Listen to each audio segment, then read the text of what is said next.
usulan dari Ahmad Dhani, kalau bisa yang dinaturalisasi jangan cuma pemain aktif aja, tapi pemain yang sudah pensiun, umur 40 tahun ke atas, bisalah dinaturalisasi, kemudian dijodohkan dengan wanita Indonesia, supaya anaknya nanti bisa dibina menjadi pemain bola yang baik.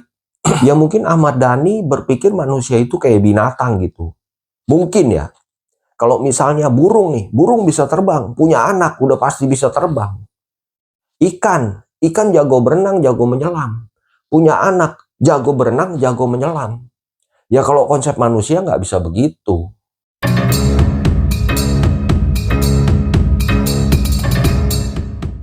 Halo, warga sepak bola yang gampang diadu domba. Gua mau menanggapi terkait dengan pernyataan Ahmad Dhani di sidang kemarin.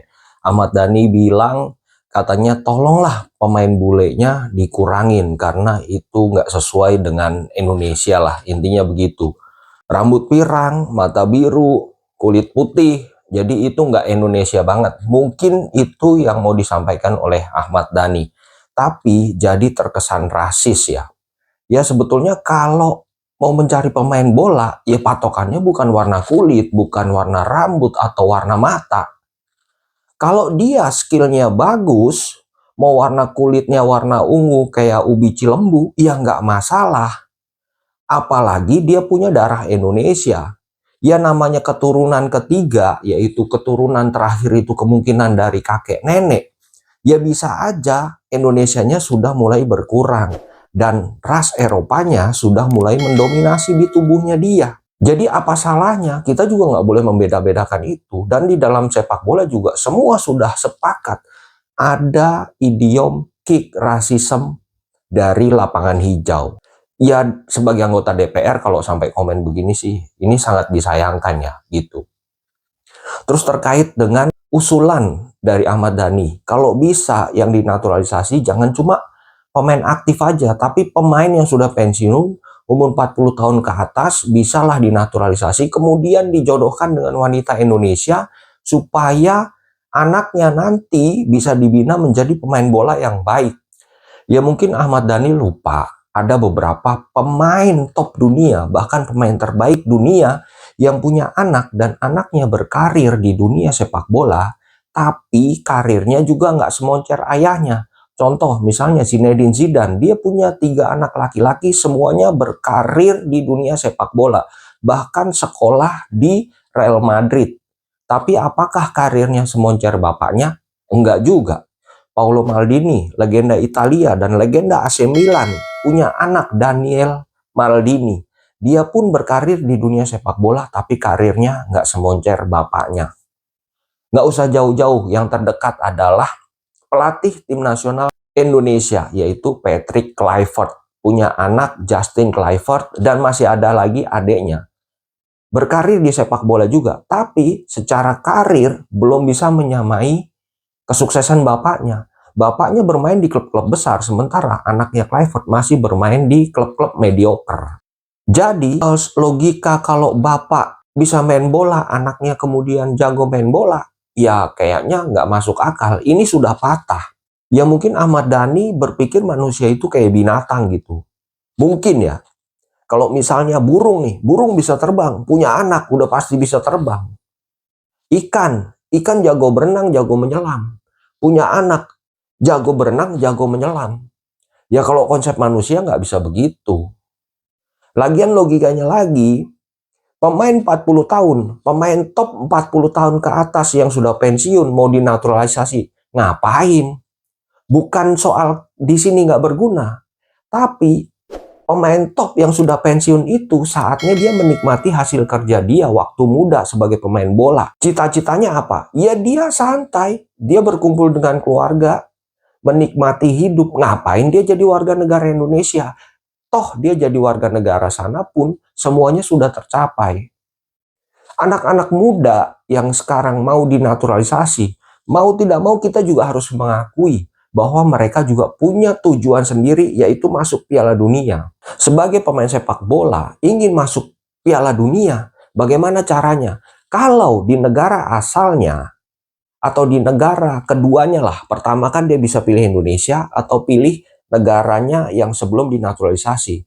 Di sana tidak kebagian tempat untuk bermain di tim nasional. Dan ada kemungkinan dia nggak bisa seumur hidup nggak main di Piala Dunia.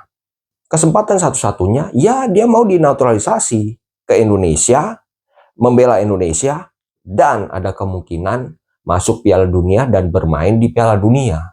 Begitu logikanya. Nggak segampang itu. Udah yang tua kesini aja, suruh kawin sama orang Indonesia, anaknya nanti jadi pemain bola. Ya enggak. Kawin di Indonesia, punya istri orang Indonesia, punya anak di sini, dididik oleh sekolah sepak bola di Indonesia. Ya nggak akan maju, lebih parah lagi. Justru di Indonesia ini bukan kekurangan pemain, tapi kekurangan bagaimana pendidikan awal atau pendidikan dasar dalam dunia sepak bola. Pembinaan sejak dini di sini tuh berkurang. Kalau mau banyak pemain naturalisasi yang mau, liga kita dibenahi. Kalau liga kita bagus, banyak pemain muda mungkin yang tertarik main di sini. Katakanlah dia masuk umur 18 tahun, 20 tahun. 5 tahun berturut-turut dia main di Liga Indonesia. Kemudian menikah dengan perempuan Indonesia di saat umur 25, 26, 27. Dia sudah bisa menjadi warga negara Indonesia dan membela tim nasional Indonesia. Itu kalau liganya bagus. Makanya keuntungan kalau liga bagus ya begitu. Ya ini agak aneh, kemarin kaget juga kenapa si Ahmad Dhani ngomong begitu. Padahal dia juga salah satu musisi idola gua tuh. Tapi kok wah kaget juga gue dia ngomong begitu. Tapi ya itu ya, setiap sidang pasti ada aja serba-serbinya. Ya yang kemarin nih ada Ahmad Dhani begitu. Terus ada lagi seorang ibu tuh anggota DPR dari partai apa ya, gua nggak tahu lah, yang katanya jangan sampai proses naturalisasi atau program naturalisasi ini mempersempit kesempatan pemain lokal. Kenapa selalu begitu? Kenapa nggak berpikir untuk memotivasi pemain lokal? Harusnya, ayo untuk pemain lokal lebih semangat, karena di era sekarang ini naturalisasi sudah dilakukan secara masif. Jadi persaingan di dalam dunia sepak bola sudah semakin ketat. Sebagai pemain lokal, sebagai orang Indonesia yang punya darah 100% Indonesia, kita harus bisa menunjukkan naturalisasi ini, jadikan motivasi lebih untuk giat berlatih dan makin semangat lagi. Tambahin lagi untuk penyemangat. Setiap warga negara punya hak yang sama membela tim nasional Indonesia. Harusnya begitu, Bu. Bukan terus terkesan menyudutkan PSSI seolah-olah program naturalisasi ini mempersempit pemain lokal yang ingin berkarir sebagai pemain sepak bola internasional. Belum lagi si ibu ngomong, pokoknya dia nggak mau tahu, karena sudah ada program naturalisasi.